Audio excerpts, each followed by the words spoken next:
Sud Radio, c'est excellent, Judith Belair. Bonsoir à toutes et à tous, vous êtes sur Sud Radio et comme chaque dimanche, c'est excellent tout simplement. Autodidacte, libre et insaisissable, il est de ces artistes qui ne se racontent pas en ligne droite. Membre fondateur du mythique Saiyan Supakru, Sly Johnson est une figure incontournable de la culture hip-hop française qui traverse depuis bien plus de 25 ans les époques avec groove et sincérité. Alors Sly, bienvenue. Bienvenue, merci On se concentre. Très heureux d'être là. Votre 5e album, Sly, Mr. Johnson, il est prévu pour le 27 mars, avec un concert à la Maroquinerie à Paris, qui sera le 30. Mais pour ceux qui sont impatients, vous venez aussi avec votre tout nouveau single aujourd'hui, Nalingi Yo Lingi. Lingi. Lingi, voilà, ouais. Je l'aurais bien dit. C'est sorti ce vendredi, c'est excellent, on va écouter et plus encore évidemment. Professionnel du livre depuis plus de 40 ans, il dirige une agence de presse, mais aujourd'hui il vient nous voir avec sa cape magique d'auteur. Gilles Paris en est à son 12e roman, après un succès international avec autobiographie d'une courgette, adapté en film d'animation, et puis césarisé, sans oublier couronné par un Molière en 2023. Bienvenue Gilles, bravo. Merci Julie. C'est avec plaisir, vous êtes ici aujourd'hui pour nous parler de votre tout dernier roman, La Trappe-Mauve, c'est sorti chez Héloïse d'Ormesson. C'est un très joli livre que je recommande, où la frontière entre réalité et fiction se fissure, tout doucement. Voilà, un excellent programme. C'est normal, c'est excellent. Bienvenue chez vous les amis. Allez Sly Johnson, on écoute.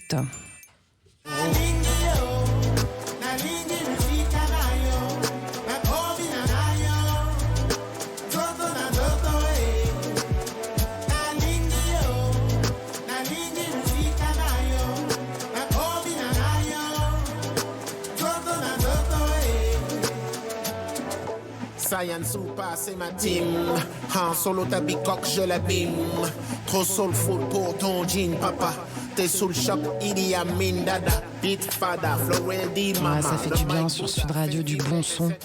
Vous entendez un extrait du tout nouvel album bientôt, qui va bientôt sortir de Sly Johnson, Mr. Johnson. C'est Nalingi Yo qu'on entend juste maintenant et qui vient de sortir tout juste.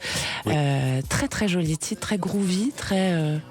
on va dire il y a de la profondeur aussi, de basse. Vous êtes allé chercher des sons graves, le groove comme d'habitude, j'ai envie de dire un peu comme... Oui, je suis un grand chercheur de sons, d'émotions, de rythme et de mélodie.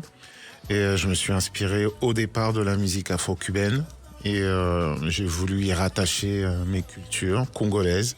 C'est pour ça que j'ai chanté ce refrain en lingala et ce couplet rappé en référence au Saiyan Supakru. C'est important, le Saiyan dans la route, on va en parler tout à l'heure. C'est juste important. La base, quoi. C'est la base. C'est ça. Ouais. C'est un titre un peu hommage à votre père, si j'ai bien compris cette chanson, ou en tout cas, il y a une histoire de transmission, en tout cas. Dites-en plus là-dessus, justement. C'est toujours une histoire de transmission, la musique, chez moi. Puisque mon père est une personne qui adorait la musique, qui avait une ouverture musicale incroyable, qui m'a transmis cet amour de la musique et qui m'a poussé vers la musique, très clairement, dès mon plus jeune âge. Il vous a dit que c'était possible, quoi? Non, pas forcément, mais on avait l'habitude d'écouter de la musique tous les jours, vraiment tous les jours, pendant 2-3 heures. Et c'est quelque chose qui m'a profondément marqué, toutes ces heures d'écoute.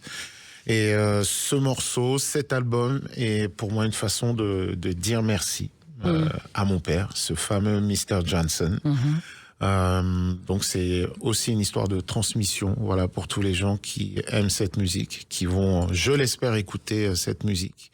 Voilà, il est très très bon cet album. Merci beaucoup. Vraiment. Merci. J'ai eu le plaisir de l'écouter en amont, ça fait du bien.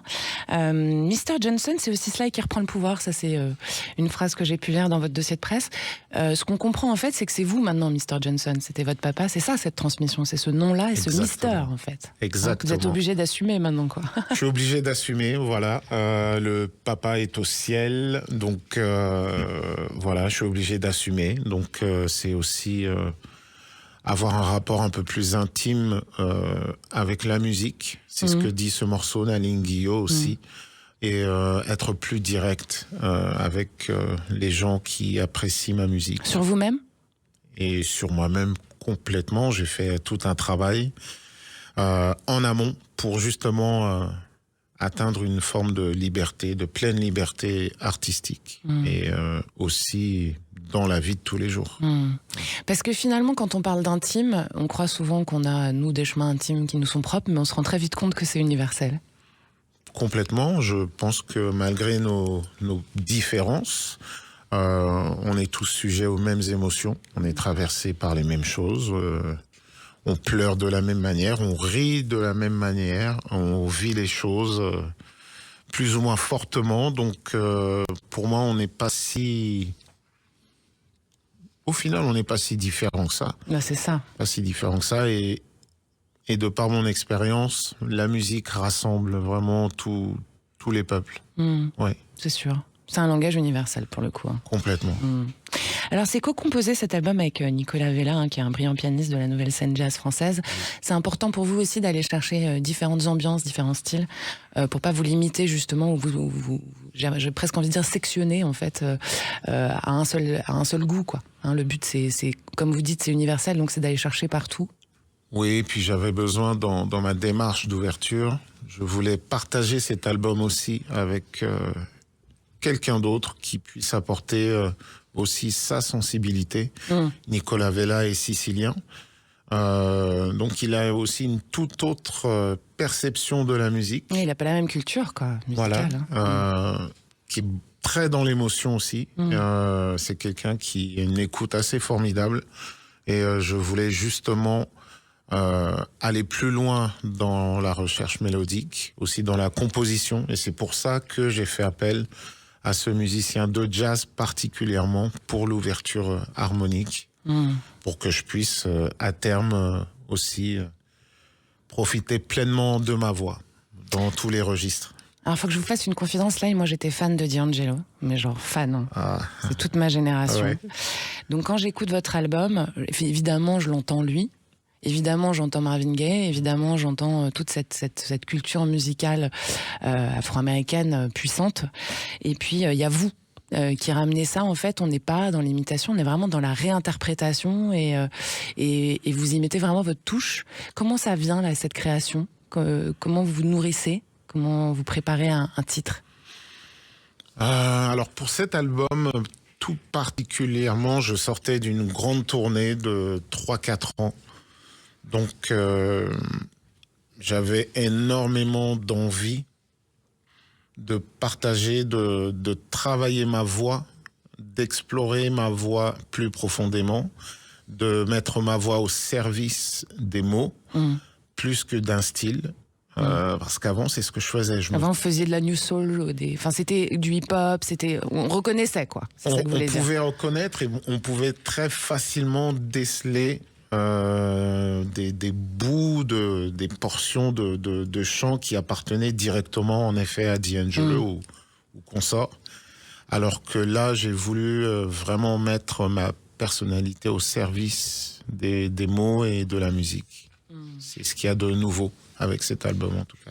C'est un album aux couleurs uniques dans le paysage français musical. L'originalité, c'est pas toujours simple à porter, Sly ? C'est pas facile, le chemin est plus long. Le chemin est plus long, mais c'est un beau chemin.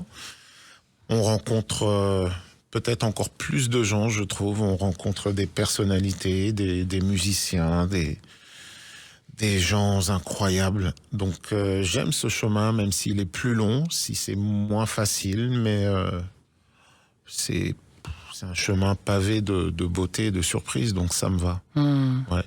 C'est une bonne raison. Gilles Paris, je rappelle votre livre, La Trappe Mou, qui est sorti chez Héloïse d'Ormesson. On va y revenir, mais dans votre livre, la fiction, elle devient un espace où la vérité, elle se déforme, en fait. La musique de Sly Johnson, elle part du corps, du souffle, de l'expérience. J'ai envie de dire que c'est deux chemins qui mènent au même endroit, finalement. Oui, on a un petit point commun, d'ailleurs, avec Sly, c'est que on est tous les deux nés dans les Hauts-de-Seine, vous à Montrouge, moi à Suresnes. Ah oui. Il a bossé, hein. Mais je voulais, je vous écoutais avec beaucoup d'intérêt parce que je suis vraiment dingue de musique. Et à un moment donné, vous disiez qu'il n'y avait pas si différent, on n'était pas si différent parce qu'on sentait des chagrins, qu'on aimait la musique ou des choses comme ça. Je pense qu'on est un peu différent de la manière dont on les ressent. C'est-à-dire que moi, j'écoute beaucoup de musique toute la journée, toute la semaine. Et j'ai besoin de vibrer, j'ai besoin de ressentir vraiment quelque chose avant d'apprécier le morceau et de l'enregistrer. Et je cherche ça dans la musique. Je cherche à ce qu'elle provoque en moi une émotion forte. Et l'extrait qu'on a entendu de votre chanson ça marche, a bougé en moi vraiment, et je trouve que c'est extrêmement mélodieux. Il y a une mélodie très émotive même d'ailleurs, chaloupée on dirait, d'une certaine manière, mais on ressent vraiment quelque chose de particulier dans ce morceau, ce qui n'est pas toujours le cas quand on écoute de la musique ou quand on en écoute beaucoup. Pas forcément, oui, c'est vrai. Merci. Allez-y, émotion particulière. Bah, c'est vrai, c'est émotion particulière comme c'est pour papa. Comme c'est pour papa, comme c'est pour Notamment. la musique aussi, Ouais. parce que ce morceau est aussi une déclaration d'amour à la musique qui m'a clairement sauvé la vie, je pense, qui m'a porté pendant de nombreuses années et m'a permis de voyager tout en restant à Montrouge. Donc je dois beaucoup à cette musique, et il est vrai que quand je fais de la musique, tout comme vous, j'ai besoin de vibrer à 1000%. Chaque note, chaque petite inflexion, voilà, tout est pensé, tout est en même temps très très très ressenti pour que ça puisse toucher le corps avant, voilà, le corps entier avant le cerveau. Ce qu'on appelle la vibe, hein, c'est ça? Ce qu'on appelle ça la vibe chez nous, ouais. Allez, restez avec nous sur Sud Radio. Vous entendez dans le fond Nalinguio, le tout dernier single de Sly Johnson. C'est excellent, on revient juste après la pause avec, donc vous l'aurez compris, le chanteur beatboxer, attention, compositeur et j'en passe. Sly Johnson et puis l'auteur Gilles Paris, aussi à la tête de l'agence du même nom, et c'est pas rien. À tout de suite. Science Super, c'est ma team. Han Solo, ta bicoque, je l'abîme. Trop soulful pour ton jean, papa. T'es sous le choc, Idi Amin, dada. Beat fada, Florel dit mama. Le mic Bouddha fait vibrer tes 7 chakras. Sud Radio, c'est excellent, Judith Belair. Merci de votre fidélité à cet excellent sur Sud Radio. Avec moi, le chanteur, compositeur Sly Johnson et son tout nouveau single Nalinguio qui est tiré de l'album Mr. Johnson. C'est à sortir le 27 mars et puis en concert le 31 à la Maroquinerie à Paris. Et puis le professionnel du livre, et oui, mais il est surtout auteur. Gilles Paris et son dernier roman L'Attrape-Mot est sorti aux éditions Héloïse d'Ormesson et je vous le recommande. Alors je vais faire un petit pitch. Vous m'arrêtez si je dis des bêtises, Gilles. Tout à fait. Jade, c'est votre personnage principal. C'est Ouais. une jeune femme, c'est une adolescente rebelle, même j'ai envie de dire. Elle est fragile, elle est passionnée de littérature. Elle vit avec une insuffisance respiratoire. Son petit frère aussi, le deuil impossible de son petit frère, la dépression de sa mère qui s'en remet pas. Et pour tenir, elle lit l'accroche-cœur. L'attrape-cœur. L'attrape-cœur. Oh, c'est un joli lapsus que je viens de faire. Parce que l'accroche-cœur, C'est pas c'était mal. Boris Vian. Oui, tout à fait. Donc, L'Attrape-cœur de J.D. Salinger, qui est un livre que j'ai lu au même âge, qui nous a touchés tous. Je ne sais pas si vous l'avez lu, Sly Johnson, ce livre. Eh ben, je vous le recommande très, très fortement. C'est un livre important. Et ce héros, il devient pour elle une espèce de présence permanente, amoureuse. Alors, elle se met à écrire aussi, mais seulement des débuts de romans. On se demande pourquoi elle finit pas ses histoires, d'ailleurs. Et puis, il y a des voix autour d'elle qui se multiplient. Il y a les proches, il y a les amis, il y a les témoins qui livrent chacun leur version des faits. Tout à fait. Mais plus les récits s'entrecroisent, plus on sait pas très bien ce qui est vrai, ce qui est pas vrai. J'aime bien, oui, j'ai aimé dans ce roman emmener le lecteur très loin. Et il faut parler au départ de la fictophilie, qui est un mot qui pourrait faire Oui, j'ai penser appris ça. à un truc cochon, mais pas du tout. Vous m'avez appris un La truc. fictophilie, c'est quand un individu réel tombe amoureux d'un personnage de fiction. Voilà. Et alors en France, il y a des forums, tout ça existe, mais alors au Japon, ils sont bien fêlés. Il y a des mariages organisés entre vous et un personnage de manga dont vous seriez on a tombé vu ça avec amoureux. l'intelligence Voilà. artificielle. Ça existe, c'est fou. Et pour moi, c'était un sujet extrêmement romanesque. Et j'avais décidé d'en faire un roman. Et quel plus beau roman en parallèle que celui de Salinger, qui est paru en 1951, qui a été très mal reçu aux États-Unis, en France. C'était scandaleux à l'époque. C'était scandaleux parce que le langage était familier. On parlait de prostitution scolaire, de décrochage scolaire, de prostitution.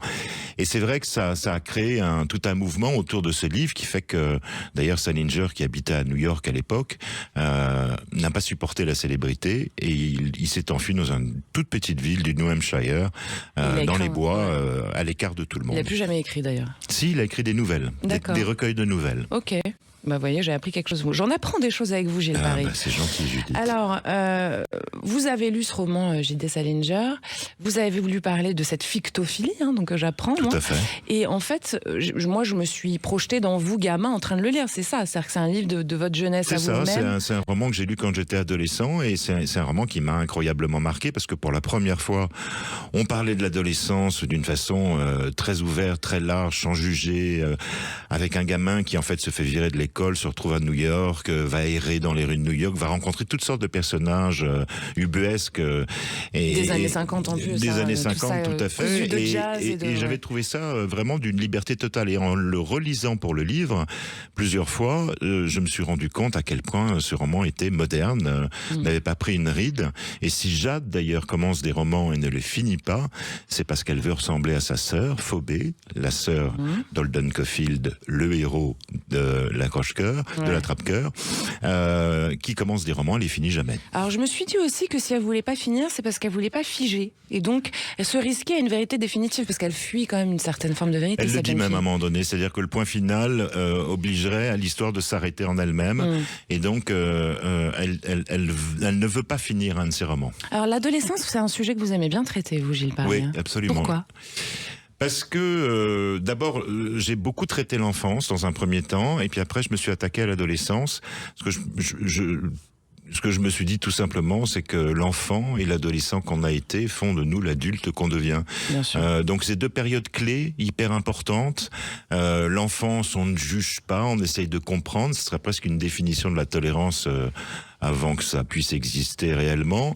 Et l'adolescence, c'est tout le contraire. On se rebelle, on n'est pas d'accord, on boude. Il y a toutes sortes de travers de caractères qui sont très compliqués, mais qui, à manier en tant qu'écrivain, sont très intéressants. Et y compris d'ailleurs un des grands thèmes du livre, qui est le mensonge, la mythomanie, qui sont exercés. Tous les adolescents mentent, de toute façon. Enfin, tout le monde ment même d'ailleurs. Il n'y a pas que les adolescents. Faut pas le dire. Faut pas le dire. Ce qui est intéressant aussi, c'est que ce roman J.D. Salinger, vous le copiez pas du tout. C'est vraiment un socle émotionnel en fait. Oui, il ne s'agissait pas de le copier en effet. Voilà. Je l'ai relu plus d'une dizaine de fois avant d'écrire le livre, et je l'ai relu d'ailleurs. Et vous avez fait très attention à pas. Et en fait, c'est comme un film en fait. Si vous regardez un film une fois, vous le voyez. Si vous le regardez une deuxième fois, vous vous rendez compte d'un fond de décor que vous n'aviez pas remarqué, d'un personnage qui vous était passé à côté, etc. Un livre, c'est un peu pareil. Et donc, en fait, ce qui est très étrange, c'est que Salinger, quand il fait de Holden Caulfield son héros, il le décrit pas.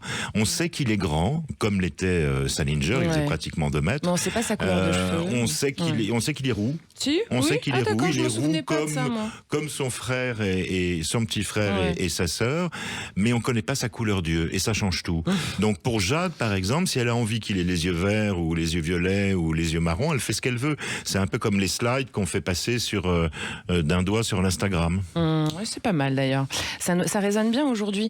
Alors justement, ce regard sur l'adolescence qui est cette période de lucidité brute et du coup de révolte absolue, de fragilité extrême, de rejet des faux semblants, etc. Quand on lit ça, on se dit, bon, mis à part la mythomanie bien sûr, est-ce que finalement on ne devrait pas garder ça en nous beaucoup plus pour réussir à être plus authentique en fait dans nos chemins de vie? Moi, c'est une question qui m'est venue. Je pense que l'adolescence a quelque chose d'assez authentique au fond finalement, malgré qu'on s'en défende. Si on a des enfants adolescents, c'est pas forcément la plus belle période entre eux et leurs parents.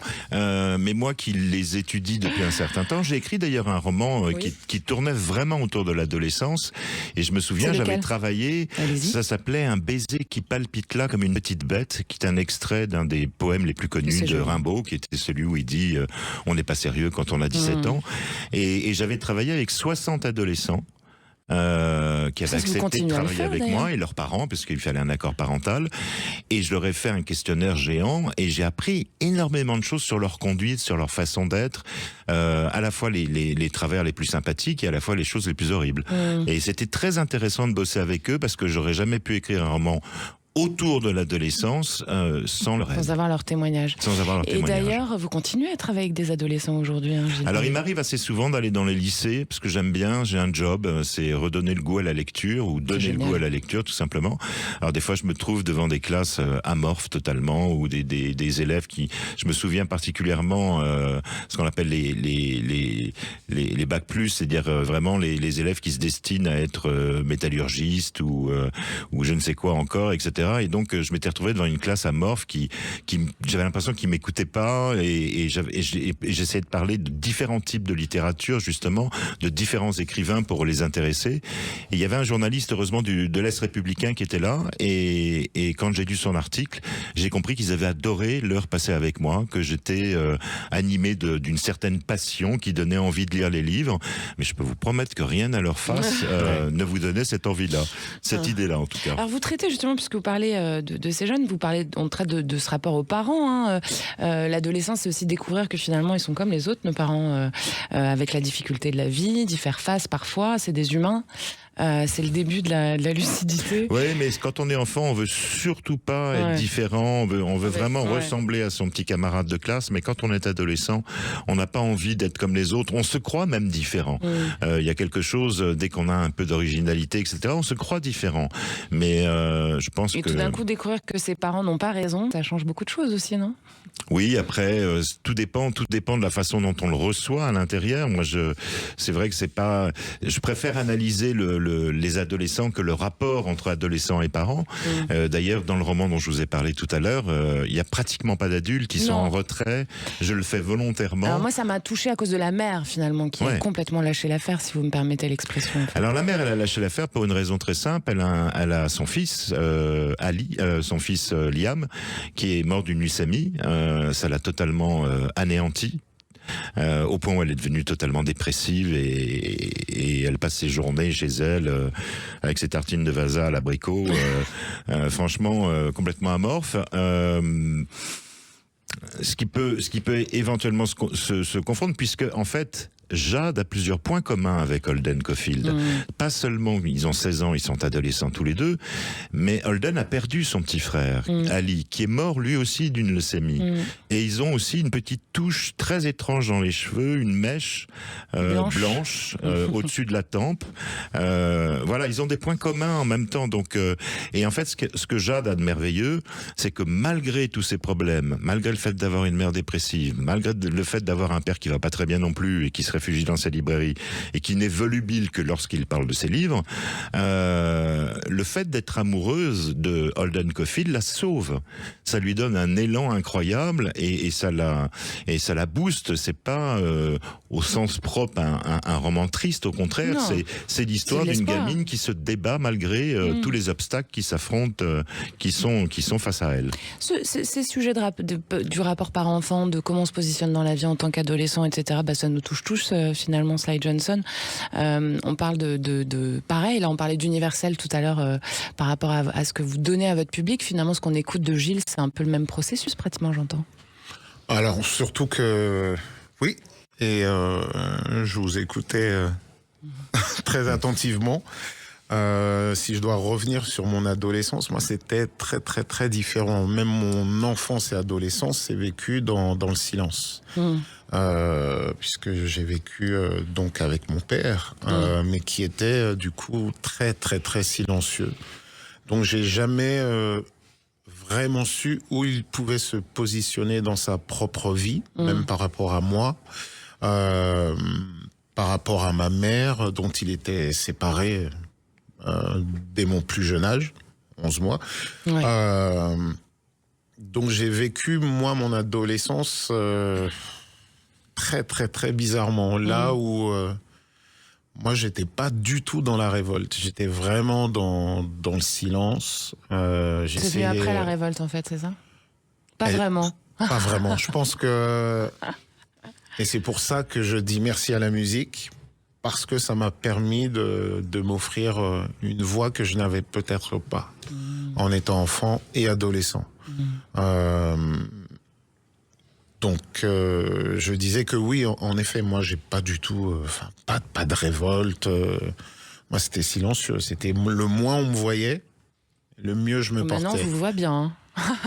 On me voit bien. Mais des fois, je suis un peu gêné. Hein. Ah bon? Oui, ça m'arrive. Je vois pas du tout ce que vous voulez dire. Allez, vous êtes bien sur Sud Radio, c'est un bon choix, c'est excellent. On est avec le chanteur Sly Johnson, l'auteur Gilles Parry. Surtout, vous restez avec nous, à tout de suite. Sud Radio 7 Excellent, Judith Belair. Bonsoir à toutes et à tous. Sur Sud Radio, le dimanche à 19h, on s'offre le luxe de l'excellence, car c'est excellent. Je suis en compagnie de Sly Johnson, chanteur, compositeur et roi du beatbox. Moi, j'ai découvert ça vraiment profondément, là, j'ai envie de dire. Avec son tout nouveau single, Nalingio, extrait de l'album Mr. Johnson, à sortir le 27 mars. Et puis Gilles Parry, professionnel du livre et surtout auteur pour son dernier roman, La Trappe Mausse, est publié chez Héloïse d'Ormesson. Alors moi, je vous propose de nous faire 2 minutes à fond de Sly Johnson. C'est parti.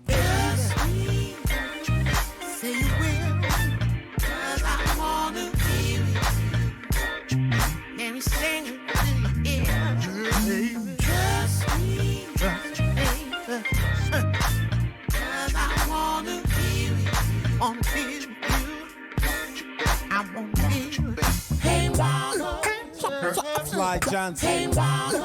Let's go. Hey mama, wake up, what's wrong with you? And keep your head up, you got the cruising. Baby, lose your mind, feel no shame. Dis-moi comment être plus belle quand la voix jaillit des prunelles. Mais c'est là sont tous les filles des pères. La métropole où je me perds. Yeah.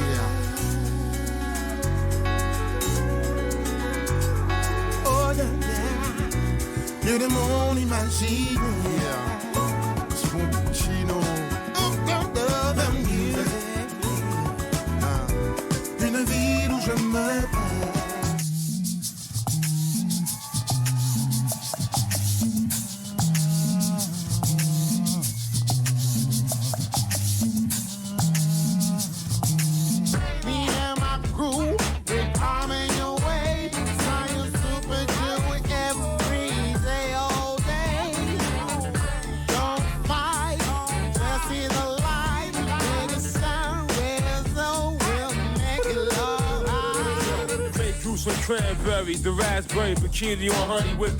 On écoute un peu le Wu-Tang Clan quand même, faut le dire, hein, sur Sud Radio. Une fois quand n'est même. pas coutume, avec Sly Johnson.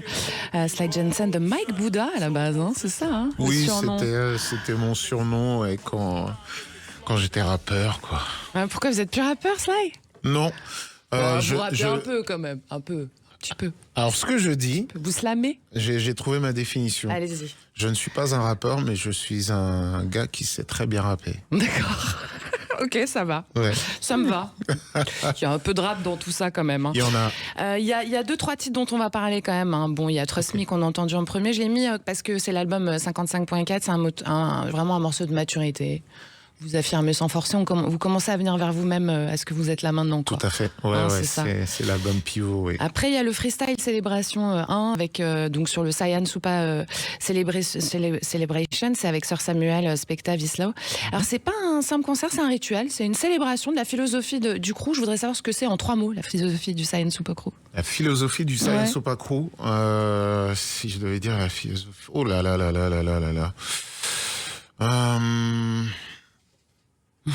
C'était pas trop. Il Hein. n'y a aucune barrière n'existe, Ouais. aucune limite n'existe. Il n'y a que la liberté d'être ce que l'on est, et il n'y a que la musique qui reste en finalité. Ça me va. Ça vous va, je l'ai parlé? Ça me va très bien. Il y a aussi de Mike Buddha. Alors ça, c'est avec Oxmo Puccino, qui est un frère de plume et de conscience. Hein, chez vous. Ouais, Ouais. c'est le grand frère. C'est Ouais. ça. Il m'avait invité C'est un album sur manifeste, son hein, ça. album, Ouais. et voilà, j'ai renvoyé l'invitation et très heureux de l'avoir eu. Et puis il y a le beatbox quand même. Hein. Il y a le Ouais. beatbox, il y a The Mike Buddha et la machine gâtée. Ça, c'est dans votre DVD Hold Up Tour. J'adore. Vous êtes une machine organique. Vous êtes au courant ou pas? C'est ce qui se dit. Mais c'est très impressionnant. Hein. C'est Ça ce que vous est venu comment ça? Vous travaillez devant le miroir à 5 ans? C'est quoi l'histoire? Ça vient comment de savoir faire du beatbox comme ça? Alors ça remonte à mon plus jeune âge, quand j'écoute de la musique avec mon père, et quand il n'est pas là, je prends ses disques. c'est 45 tours que j'écoute en 33 tours. Donc pour décortiquer et comprendre tout ce qui se passe dans la musique, à tel point que ça va développer mon oreille. D'accord. Et que je vais me mettre à imiter tout ce que j'entends. Reproduire les sons. Voilà, le tout venant. Et un beau jour au collège, quand j'entends du beatbox pour la première fois, je me mets à en faire dans la seconde. Logiquement, j'ai envie de dire, quoi. Assez logiquement. Vous n'êtes même pas posé la question, en fait. Je me suis pas posé la question, je l'ai fait. C'est hyper impressionnant. Merci. Non, mais c'est vrai. C'est très, très impressionnant. C'est un art aujourd'hui très impressionnant. Ce qui se fait aujourd'hui en beatbox me dépasse complètement. Ouais, enfin, c'est pas mal déjà, quand même. C'est ah oui, j'avais quand même mon niveau. Attention, j'ai toujours du niveau. Bon, et puis il y a quand même ce morceau sorti en 2008. Chers auditeurs, vous allez savoir mon âge. J'avais 28 ans précisément. C'est une chanson qui s'appelle Cyan. C'est Reza. C'est une icône du Wu-Tang Clan qu'on écoutait tous dans les années 90 en boucle, faut le dire quand même aussi. C'est une référence hip-hop de notre génération, puisqu'on est de la même génération, Sly. Ça a dû être fou comme expérience, quoi. Enfin, de bosser avec un... moi, ça me... presque... Encore aujourd'hui, ça me met des frissons. C'était incroyable de se retrouver dans un studio avec Reza. Et je pense le plus impressionnant, c'est quand nous sommes... on était pas loin de ce studio qui était en province. On était en voiture et on voit un mec qui jette des cailloux. Okay. On voit une prairie et puis on voit un mec qui lance des cailloux. On se dit mais qui c'est? Et c'est Reza. D'accord. Il regarde le ciel et puis il prend des bâtons, des cailloux, puis il le jette et il nous voit au loin. Et Cyan. Et on a halluciné. On s'est dit c'est Reza dans la prairie française. C'est dingue. Qui jette des bouts de bâton, des cailloux. Reza dans la prairie française. Ouais, je trouve ça magnifique. Parlons vrai sur Sud Radio.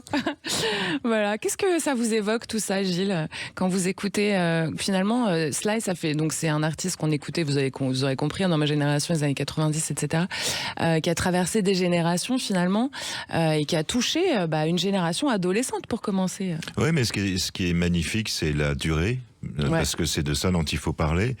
On a tous connu des chanteurs dans les années 80-90 qui ont disparu au fond d'un puits sans fond. C'est vrai. Et moi, ce que j'aime à l'entendre, c'est justement cette forme de durée, d'appréciation, le fait qu'il avait un père silencieux qui lui a appris à aimer la musique. Ça donne du recul aussi sur beaucoup de choses. Et comme il a ralenti les disques pour apprendre à mieux écouter tout ce qu'il y avait à l'intérieur des notes, quelque part, ou à l'intérieur des sons, c'est un chemin assez logique pour que ça dure. C'est joliment dit, je dirais pas mieux. Sincèrement, Sly. Ouais. Gilles Paris, vous, j'ai découvert vos succès littéraires parce que je vais faire une petite confidence. Je vous connais en tant qu'attaché de presse, en fait. Vous m'envoyez toujours des très beaux livres. Vous vous occupez des auteurs. Ouais, je suis assez mordu aussi. Vous êtes assez mordu. J'appelle souvent, j'envoie beaucoup de textos. Oui, on sait que vous existez, ça c'est sûr, mais on vous aime beaucoup. Et alors, en fait, quand même, vous avez écrit déjà Autobiographie d'une courgette. C'est un destin rare, c'est un succès littéraire, une adaptation cinéma multiprimée. Le théâtre avec un Molière, bon, c'est une œuvre fondatrice. Il y a Le Pays des kangourous qui est distingué par un des prix littéraires aussi. Mais alors, ce que j'ai remarqué, c'est que la reconnaissance, ça vous éloigne pas de vos obsessions, ça c'est sûr. Non. Et puis en plus, en fait, ça vous pousse à presque vous mettre plus en retrait ou à creuser davantage. À creuser davantage, en fait. Et j'ai toujours aimé écrire d'aussi loin que remontent mes souvenirs. Je pense que quand j'avais 10 ans déjà, j'avais acheté des cahiers et en fait, toutes les réponses que je posais auxquelles on me donnait pas toutes les questions que je posais à mes parents ou aux adultes qui me répondaient pas, je les notais dans le cahier pour être sûr de les reposer à quelqu'un d'autre à un moment donné. Et donc ces cahiers étaient remplis de réponses que j'arrivais à obtenir à l'âge de 10 ans et je n'ai jamais arrêté d'écrire. J'ai écrit beaucoup de nouvelles, des poèmes et puis après j'ai commencé des romans. J'ai réussi à en publier mon premier, j'avais 30 ans, ce qui est relativement tard même pour un écrivain. Et puis j'ai continué à écrire et même encore aujourd'hui, même si j'ai beaucoup de travail, même si je m'occupe beaucoup en effet de mes écrivains. Comment vous arrivez à écrire avec tout le travail que vous avez? C'est une question qu'on peut se poser. Vous écrivez très tôt le matin. J'ai une facilité incroyable à me mettre dans une bulle. C'est-à-dire que et je peux avoir du bruit dans la maison, je peux avoir n'importe quoi, ça m'empêchera jamais d'écrire. Et je prends 2 heures par-ci, 2 heures par-là. Et il m'arrive évidemment de prendre même une semaine entière, seul, où je vais pouvoir écrire du matin au soir sans me gêner. J'ai Mon toujours rêve. de l'avance. J'ai pratiquement 7 manuscrits qui n'ont pas encore été publiés. Ah bah d'accord. Ah bah dis donc. Eh bah c'est bien. Il y en a pas beaucoup des comme ça. Hein. Il y en a qui sont très prolifiques. Hein. J'en ai reçu. Quelques-uns.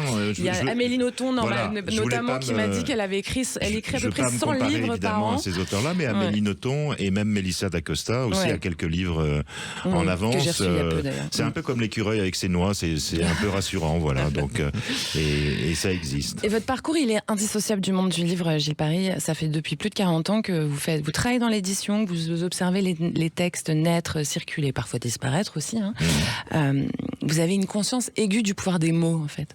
Ouais, et en fait, il y a surtout un avant et un après 2006, c'est-à-dire avant 2006, je dirige plusieurs services de presse dans la maison d'édition, chez Plon, chez Lattès, et à partir de 2006, je deviens indépendant, et c'est là où commence vraiment ma seconde vie d'une certaine manière, parce que j'adore le métier que je fais, je me réveille tous les matins en me disant youpi, une nouvelle journée qui commence. Enfin vraiment, je suis dans un état presque en lévitation par rapport à ça. Gratitude. Et j'aime profondément défendre les auteurs et m'occuper d'eux. J'adore cette idée de la page blanche, par exemple, où il y a rien. Et puis au fur et à mesure qu'on ajoute des rendez-vous, des émissions de télé, de radio, de la presse écrite, des blogs, des podcasts, tout ce qu'on veut, ça se remplit comme un carnet. J'aime bien cette idée. Donc finalement, ce qui vous motive, c'est autant de vous occuper des autres que de... En fait, c'est ça qui vous touche surtout, d'ailleurs, parce que vous parlez aussi... Vos personnages, c'est des personnages fragiles, en général. Je pense aussi être plus doué pour m'occuper des autres que m'occuper de moi-même, par exemple. Ça, comme tous les gens qui doutent, même en tant qu'écrivain, je continue d'avoir des doutes. Il ne faut pas que les doutes vous paralysent, c'est-à-dire qu'il ne faut pas que ça devienne un frein, mais le doute est bien pour rester à sa hauteur, c'est-à-dire quelqu'un de bienveillant, quelqu'un qui écoute encore les autres, parce que ça se perd beaucoup. Et qui les entend. Mais c'est très important de passer du temps avec les écrivains avec lesquels je travaille pour les aider à grimper des marches. Bravo, bravo. Allez, c'est excellent, vous l'aurez compris, hein, c'est le rendez-vous des gens excellents, tout simplement. Avec vous, Sly Johnson, le chanteur qui fait de la musique avec sa bouche, et puis Gilles Parry, l'auteur qui valorise les autres d'abord. Allez, à tout de suite. Sud Radio 7 Excellent, Judith Belair. Chaque dimanche, c'est excellent sur Sud Radio. Vous êtes au bon endroit. Ce soir avec vous pour encore quelques instants, Sly Johnson, chanteur, compositeur et virtuose du beatbox. Et puis son tout nouveau single, Nalingio, c'est extrait de l'album Mr. Johnson, qui est attendu le 27 mars, sans oublier le concert à la Maroquinerie de Paris le 30. Et puis Gilles Parry, qui est homme du livre et puis écrivain pour son tout dernier roman, La Trappe-Mot, c'est paru aux éditions Héloïse d'Ormesson. Alors dans un instant, on se retrouve pour la chronique Parlons de vous, la voix de celles et ceux qui font bouger les lignes. Mais avant ça, place à mon moment favori, les amis. Le portrait chinois, messieurs, est-ce que vous êtes prêts à jouer le jeu ? Il faut pas trop réfléchir avant de répondre, hein, Sly. D'accord ? On est parti ? Sly Johnson, si vous étiez une note de musique. Le si. Pourquoi ? Pourquoi ? Parce que, alors c'est en référence à Camille, avec qui j'ai travaillé, une artiste incroyable et qui utilisait le si comme bourdon. Le si majeur, hein ? Si majeur, oui. Qui utilisait le si majeur comme bourdon dans son album Le Fil. C'est quelque chose qui m'a marqué et que j'ai repris d'ailleurs pour la composition d'un des morceaux dans l'album. D'accord. Ouais.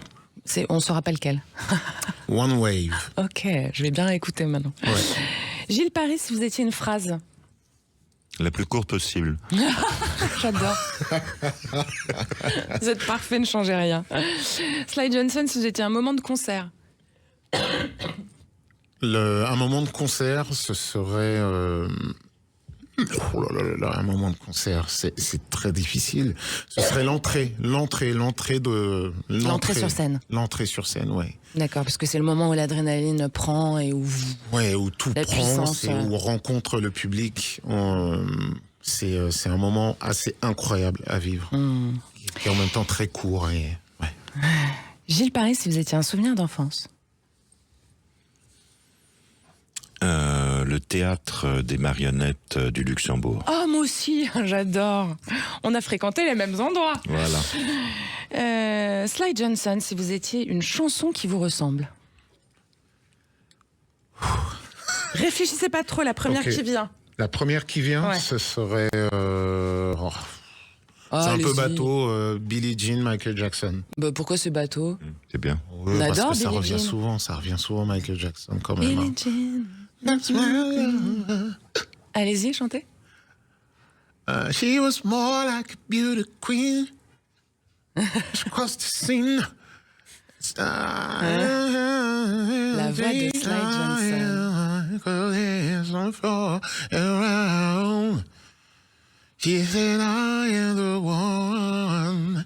Go dance on the floor and around.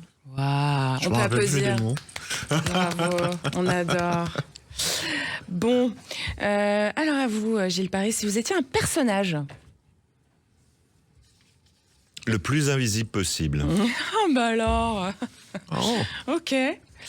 Sly Johnson, quand vous trouvez la bonne harmonie, vous la reconnaissez comment? Je la reconnais à la vibration que j'ai dans le corps. Souvent, quand un son ou une harmonie me parle, Ça vous vibre, quoi. ça vibre, je gigote partout, je peux tomber par terre. Enfin, il se passe énormément de choses dans mon corps. Souvent, ça en est même douloureux. D'accord. Ouais, tellement ça vibre. Bon, Gilles Paris, on a commencé un peu à ouvrir ça tout à l'heure, mais je vais vous la poser la question. Quand vous écrivez, vous êtes plutôt nuit ou matin? Ou soir? Ou journée? En fait, quand vous avez un job qui vous prend un plein temps, qui est celui d'attaché de presse, je dis souvent attaché de près, pas d'ailleurs, parce que je trouve ça plus Si je joli. vous disais ce que je dis, moi. En fait, c'est quand j'ai un moment, donc ça peut être le matin, comme l'après-midi, comme le soir, comme le week-end.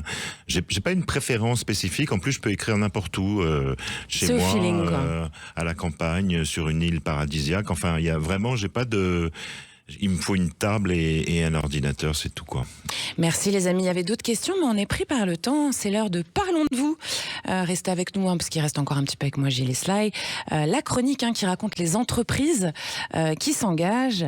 Sly Johnson et Gilles Paris. On se retrouve juste après pour la fin de l'émission. À tout de suite pour Parlons de vous. Sud Radio, parlons de vous. Judith Belair. Parlons de vous, ce sont des parcours, des convictions, des actions et les visages de l'entreprise sur Sud Radio. Le changement climatique bouleverse déjà profondément le quotidien des agriculteurs, mais l'agriculture ne fait pas que subir. Heureusement, elle s'adapte, elle innove. Alors pour en parler, je reçois Édouard Lancriette. Édouard, bonjour. Bienvenue. Bonjour. Vous êtes directeur de la stratégie chez AgroSolutions. Absolument. Alors pour commencer, ce changement climatique dont on parle, il a déjà concrètement changé la façon de travailler des agriculteurs. Comment ça se passe sur le terrain ?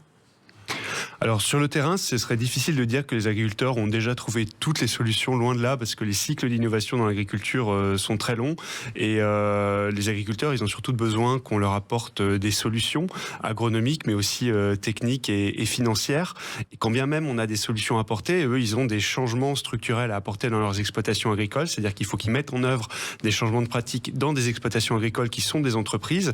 Ils ont des adaptations à faire, ils doivent faire des réglages en fonction de la manière dont ils cultivent le sol. Et ils ont un cycle de risques à traverser avant d'avoir complètement trouvé leur nouveau modèle. Donc on est plutôt dans une phase où des essais-erreurs se font. Certains ont déjà trouvé, certains ont plus de facilité à innover que d'autres. Ce serait difficile en une phrase de synthétiser. Il s'agit surtout, dans un nombre croissant de cas, de trouver des nouvelles cultures qui vont être plus adaptées à des variations différentes de température, de pluviométrie. Et comment on les combine dans des rotations culturales. Et ce qui est la clé souvent, c'est d'avoir des filières adaptées à la valorisation de ces nouvelles cultures qu'on va venir introduire dans la rotation ou les changements de rotation culturelle que l'on va faire. Vous pouvez nous donner un exemple, par exemple, de type de changement ? Je pense par exemple à l'introduction croissante de cultures comme le lin, comme le chanvre par exemple, qui sont des cultures, le chanvre en particulier est une culture qui capte énormément de carbone, mais qui est très peu consommatrice d'intrants. Oui, c'est un peu une mauvaise herbe en plus. Ça peut être considéré comme ça. Donc du coup, ça pousse facilement, c'est ça que je veux dire. Tout à fait. Ouais. Mais derrière, il faut des filières pour la valoriser. Et facilement, ça dépend. Ça peut pousser facilement, ça va dépendre du contexte. Il faut que ça pousse dans des conditions rentables et exploitables aussi pour que ça puisse être déployé. Alors dans cette adaptation et dans ces changements, il y a les sols aussi qui reviennent souvent au cœur des débats. Pourquoi est-ce que cette santé des sols, c'est devenu un levier stratégique justement face à ces aléas climatiques ? Les sols, ils sont essentiels parce que le sol déjà, c'est un écosystème vivant qui est résilient et il faut prendre en compte cette dimension du vivant. Parce que si on les gère correctement, ils sont capables d'apporter énormément en termes de fertilité naturelle, mais aussi la résilience dont on parle, c'est à quel point cet écosystème sol va être capable d'absorber les chocs liés au changement climatique. Un accroissement soudain de la pluviométrie, par exemple, est-ce que le sol est suffisamment gorgé de matière organique pour se comporter comme une éponge qui va retenir l'eau le temps nécessaire, au lieu de la laisser s'écouler et emportant avec elle de la matière organique, des micronutriments et les supports des plantes et de la fertilité naturelle. Donc les sols sont essentiels pour ça, ils sont aussi essentiels parce qu'ils sont à la racine des chaînes trophiques, de la biodiversité, et que toute cette vie du sol, en fait, l'activité des micro-organismes du sol produit les éléments dont se nourrissent les plantes. Donc un sol qui vit bien, qui transforme bien la matière organique, va naturellement produire les fertilisants dont ont besoin les plantes, et il y aura moins besoin d'apporter des fertilisants synthétiques, chimiques, ce qui va permettre de réduire la dépendance aux aléas climatiques, mais aussi au contexte économique et géopolitique dans lequel on est, où les intrants synthétiques coûtent de plus en plus cher. Alors qu'est-ce que c'est un sol de bonne qualité? Comment on fait pour l'entretenir justement facilement? Alors la réponse, je ne prétendrai pas avoir la réponse. Énormément de scientifiques du sol travaillent sur la question. Beaucoup d'agriculteurs sont très compétents. La réponse va beaucoup varier d'un sol, d'un contexte pédoclimatique à un autre. Donc un contexte pédoclimatique, c'est le couple entre le type de sol et le climat. Mais de manière générale, ce qu'on peut dire, c'est que il est urgent d'apporter plus de matière organique au sol. Donc soit du fumier, des composts, mais aussi de cultiver les plantes de manière à laisser les barrières végétales aussi, on entend beaucoup parler de ça entre les champs, de recommencer à planter en fait des choses qui restent là. Tout à fait. Alors la biomasse voilà, permanente. Vous allez me dire mieux que moi. Ouais, tout à fait. Alors elle peut gérer des effets le mot ne me vient plus, mais d'érosion. Elle peut limiter les phénomènes d'érosion, aider à fixer les sols. Mais il est surtout important de travailler les sols et les cultures de matière à laisser plus de substituts végétaux comme un mulch, comme un espèce de temps de repos avec des végétaux dessus en fait qui approvisionnent organiquement en fait les sols, qui permettent de mieux replanter ensuite. J'essaie de vulgariser et de laisser une forme de paillis au sol. Donc il y a différentes formes d'agriculture, de conservation des sols qui vont chercher à travailler le moins possible le sol, à moins le déstructurer, à laisser un paillis végétal dessus, une couche de végétaux morts qui va servir à plusieurs choses, à nourrir le sol, mais aussi à le protéger structurellement et à le protéger de l'intensité des variations climatiques, pluviométriques. Donc, comme quoi, il y a des trucs à faire. Il y a beaucoup de choses à faire. On parle beaucoup d'agriculture de précision en ce moment. Pour l'adaptation et la réduction des risques, en fait, c'est une bonne solution pour les agriculteurs. Absolument. Comme j'ai indiqué, si on arrive à mettre en œuvre les bons changements de pratiques, ça permet de réduire les risques liés au changement climatique, mais ça permet aussi de réduire les risques économiques et géopolitiques. Il faut vraiment prendre conscience que les agriculteurs sont dans ce triple défi, bouleversement du climat, de l'économie et de la géopolitique, et donc ils doivent changer des pratiques, mais dans un monde où les intrants coûtent plus cher et où il est de plus en plus difficile de valoriser les débouchés. Donc ça rend la prise de risque compliquée. Quel message clé pour terminer cet échange avez-vous envie de passer à nos agriculteurs? Aux agriculteurs, tenez bon. Ouais, c'est pas facile en ce moment. Et je prétendrai pas leur dire ce qu'il faut faire, mais plutôt à la société. C'est plutôt la société qui a une grande responsabilité de prendre conscience de des défis que les agriculteurs doivent réaliser, et qu'on doit collectivement les aider à trouver des solutions agronomiques, mais aussi travailler sur des débouchés et valoriser ce qu'ils font au-delà de la simple production alimentaire. Donner du sens, quoi. Donner du sens et des débouchés. Merci Édouard Lancriette. Je rappelle que vous êtes directeur stratégie chez Agro Solutions. Merci d'être venu partager. On se quitte. C'est la fin de cet excellent sur Sud Radio avec Reza featuring les Cyan Supakru et Sly Johnson que vous entendez en fond. Sly Johnson, le nouveau single Nalingio est à trouver sur toutes les plateformes. Oui, c'est ça? Tout à fait. Merci beaucoup d'être venu partager avec nous. Merci à vous. On attend votre album Mr. Johnson. Ça sort le 27 mars. Le 27 mars partout. Et si vous me permettez, je serai là au concert. Le 30 mars à la Maroquinerie. Belle nouvelle. Voilà. Gilles Paris, votre dernier roman, La Trappe Mouche, je le recommande, vraiment. Merci. Il est sorti aux éditions Héloïse d'Ormesson et il est dans toutes les bonnes librairies. C'est ça. C'est ce qu'on dit. Voilà, c'est excellent. C'est l'émission qui crée le lien sur Sud Radio tous les dimanches à 19h. On se retrouve dès la semaine prochaine. Sans oublier tous les samedis à 13h30 pour Parlons Femmes. Merci à Anthony à la réalisation. Moi, je vous embrasse. C'était excellent et on se quitte en musique. For devotion, slow motion, tropical potion, sun and body lotion, sex on the ocean, this explosion, happy frozen like the icicle, big legs like she rides bicycle.